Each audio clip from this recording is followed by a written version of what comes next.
ఏపీలో పునఃప్రారంభమైన రేషన్ సరఫరాతో ప్రజల్లో భిన్నాభిప్రాయాలు వ్యక్తమవుతున్నాయి. ఉమ్మడి విశాఖ జిల్లా ఏజెన్సీ ప్రాంతంలో రేషన్ కోసం ప్రజలు తీవ్ర ఇబ్బందులు పడుతున్నారు. కేవీసీ కోసం సిగ్నల్స్ లేక లబ్ధిదారులను డోలీల్లో తీసుకెళ్తున్నారు. 8 నుంచి 10 కిలోమీటర్ల కొండపైకి వెళ్తూ తీవ్ర ఇబ్బందులు ఎదుర్కొంటున్నారు ఏజెన్సీ వాసులు.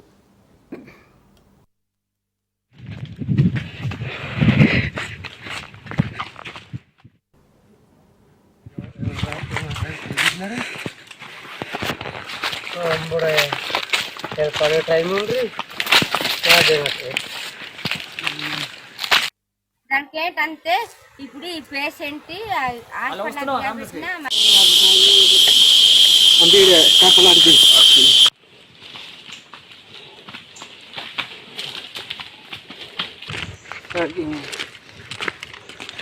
అబ్బాయి పడుకోండి.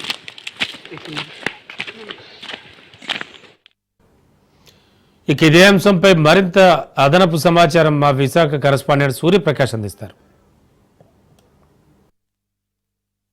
ఆంధ్రప్రదేశ్ ప్రభుత్వం ఎంతో ప్రతిష్టాత్మకంగా తీసుకొచ్చిన ఈ యొక్క రేషన్ డిపోల్లో అయితే పంపిణీ అయితే జరగడం అయితే జరుగుతుంది. ప్రస్తుతం ఉమ్మడి విశాఖ జిల్లాలో అయితే దాదాపు అన్ని ప్రాంతాల్లో కూడా ఈ యొక్క రేషన్ డిపోల నుండి అయితే నిత్యావసర సరుకులను అయితే సరఫరా చేయడం జరుగుతుంది. రేషన్ కి సంబంధించి అయితే ఎక్కడెక్కడ నుండి అయితే పూర్తిగా వాళ్ళ గృహానికి అప్పట్లో అయితే గత ప్రభుత్వం ఇంటింటికి బండిని పంపించడం అయితే జరిగింది. దాన్ని అంతా పక్కదోవ పట్టి దానికి ఒక స్మగ్లర్స్ గా ఆ యొక్క రాష్ట్ర పౌర శాఖ మంత్రి ఎవరైతే ఉన్నారో ఆయన ప్రస్తావించడంతో స్మగ్లర్స్ అనే ఒక బిరుదు ఇచ్చి వాళ్ళని అయితే పక్కదోవ పట్టించి ఆ యొక్క బళ్ళుని నిలిపివేసి June 1 నుండి అయితే ఈ యొక్క రేషన్ డిపోల నుండి అయితే పూర్తిగా అయితే వీళ్ళంతా కూడా పంపిణీ చేయడం అయితే జరుగుతుంది. ముఖ్యంగా బియ్యం అయితే పక్కదోవ పడుతున్నాయని చెప్పేసి ఆ యొక్క బియ్యాన్ని అంతా కూడా ప్రజలకి అందించాలనే ఉద్దేశంతో అయితే రాష్ట్ర ప్రభుత్వం అంతా కూడా ఈ యొక్క నిర్ణయం తీసుకుంది. దాదాపు ఇక్కడ ఈ ప్రతి ప్రాంతంలో కూడా ఎక్కడెక్కడ డిపోలు అన్ని కూడా ప్రజలకు దగ్గరలోనే అయితే డిపోలను ఏర్పాటు చేశామనే విషయాన్ని అయితే రాష్ట్ర ప్రభుత్వం అయితే తెలియజేయడం అయితే జరుగుతుంది. రాష్ట్ర ప్రభుత్వం తెలియజేస్తున్న అంతా ఒకటైతే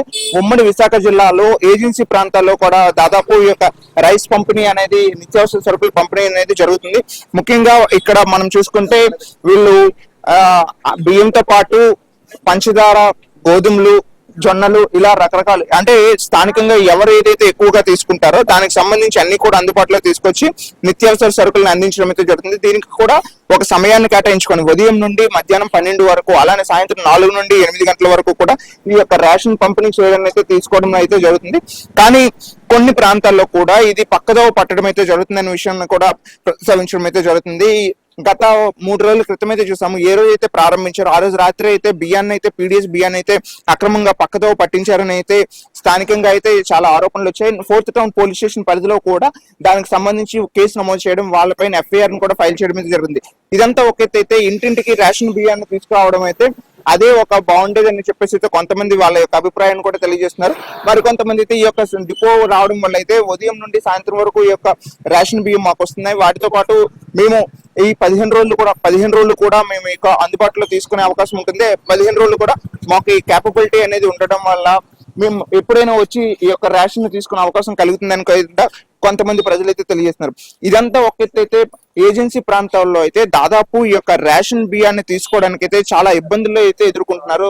వాళ్ళు ఉండే ప్రాంతంలో డిపో ఎక్కడైతే ఉంటుందో ఆ ప్రాంతంలో సిగ్నల్స్ సరిగ్గా రాకపోవడం, గత వారం రోజులుగా కురుస్తున్న వర్షాల కారణంగా ఆ ప్రాంతంలో సిగ్నల్స్ రాకపోవడంతో అయితే సిగ్నల్ ఉన్న చోటకి వీళ్ళు వెళ్ళడానికి అయితే డోలీల మోతలతో పాటు వాళ్ళందరూ కూడా కొండలను దాటుకొని నడుచుకొని వెళ్లే పరిస్థితి అయితే కనిపిస్తుంది. ఆ ప్రాంతంలో అంతా కూడా డోలీ మోతలతో అక్కడ స్థానిక ప్రజలు కూడా అంటే వాళ్ళు తీసుకోవాల్సిన మనిషికి 5 కేజీల బియ్యం ఏదైతే ఉంటుందో అదే విధంగా స్థానికంగా వాళ్ళ ఫ్యామిలీకి 4 నుండి 5 ఉండే ఒక ఫ్యామిలీ నుండి అయితే వాళ్ళు ఆ యొక్క బియ్యాన్ని తీసుకోవడానికి డోలీ మోతగా దాదాపు 8 నుండి 9 కిలోమీటర్లు డోలీ మోతలుగా కొండ పైకి ఎక్కి వాళ్ళ యొక్క రేషన్ తీసుకునే పరిస్థితి కూడా కనిపిస్తుంది.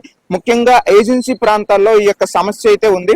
కానీ దీన్ని అధిగమించడానికి అయితే స్థానికంగా ఉన్న జిల్లా యంత్రాంగం అయితే పూర్తి స్థాయిలో ఏర్పాట్లు చేసి దీనికి బయోమెట్రిక్ సిస్టమ్ తో పాటు వాళ్ళని కూడా ఈ యొక్క జనరలైజ్ చేసి వాళ్ళకి ఇవ్వడానికి అయితే ప్రయత్నం చేయడానికి అయితే స్థానికంగా ఉన్న అధికారులు అయితే ప్రయత్నం చేస్తున్నారు. ఇంత ప్రయత్నం చేస్తున్నా కూడా బియ్యం అనేది కొంచెం పక్కదోవ పడుతుంది. దానిపైన అధికారులు ఎంతైనా చర్యలు తీసుకోవాల్సిన అవసరం అయితే ఉంటుంది. ప్రస్తుతం ఈ యొక్క ప్రాంతం మొత్తం కూడా ఏజెన్సీ ప్రాంతంలో వాళ్ళందరూ కూడా ఈ యొక్క బియ్యం తీసుకోవడానికి అయితే చాలా ఇబ్బందులు అయితే ఎదుర్కోవడం అయితే జరుగుతుంది. దానికి సంబంధించి ఎక్కడికక్కడ ఏజెన్సీ ప్రాంతాలలో అన్ని ఏర్పాట్లు చేయడానికి అయితే ప్రభుత్వం అయితే ముందుకు వస్తుంది. అదే విధంగా విశాఖ నగరంలో అయితే చాలా చోట్ల అయితే ఈ యొక్క డిపోలు ఏర్పాటు చేయడంతో స్థానికంగా ప్రజలు స్వచ్ఛందంగా వాళ్ళకు స్వేచ్ఛగా ఉండే విధంగా సమయానుసారంగా వాళ్ళు రావడం తీసుకోవడం అనేది జరుగుతుంది.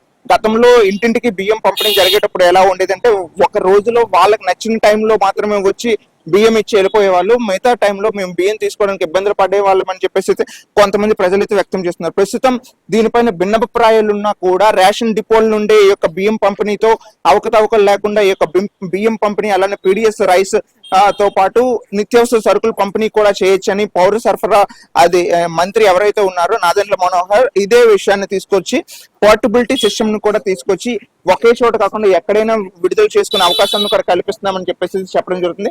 ముఖ్యంగా కూటమి ప్రభుత్వం తీసుకున్న ఈ నిర్ణయం పైన కొన్ని చోట్ల భిన్నాభిప్రాయాలు ఉన్నా కూడా ప్రజలందరూ కూడా 15 రోజుల పాటు ఈ యొక్క నిత్యావసర సరుకులు అందుబాటులో ఉంటున్న కారణంతో దాదాపు అందరం కూడా హ్యాపీగా ఉన్న విషయాన్ని కొంతమంది తెలియజేస్తున్నారు. కానీ ఏజెన్సీ ప్రాంతాల్లో మాత్రం ఈ యొక్క సమస్య అయితే ఉంటుంది. దానిపైన ప్రభుత్వం అయితే ఒక చర్యలు తీసుకొని అక్కడ ఈ కేవైసీ సిస్టమ్ ఏదైతే ఉందో దాన్ని కాకుండా బేసిక్ గా మాన్యువల్ సిస్టమ్ ఏదైతే ఉంటుందో ఆ విధంగా చేసి గిరిజన ప్రాంతాల్లో నివసిస్తున్న వాళ్ళకైతే కొంచెం సౌలభ్యం కల్పించడానికి అయితే ప్రభుత్వం అయితే కొంచెం చర్యలు తీసుకునే పరిస్థితి అయితే ఉంటుంది. దీన్ని అది త్వరగా తీసుకోవాలని అయితే స్థానికంగా ఉన్న ప్రజలైతే కోరుకోవడం జరుగుతుంది. కెమెరా పర్సన్ ప్రసాద్ తో సూర్యప్రకాష్, రాజ్ న్యూస్, విశాఖపట్నం.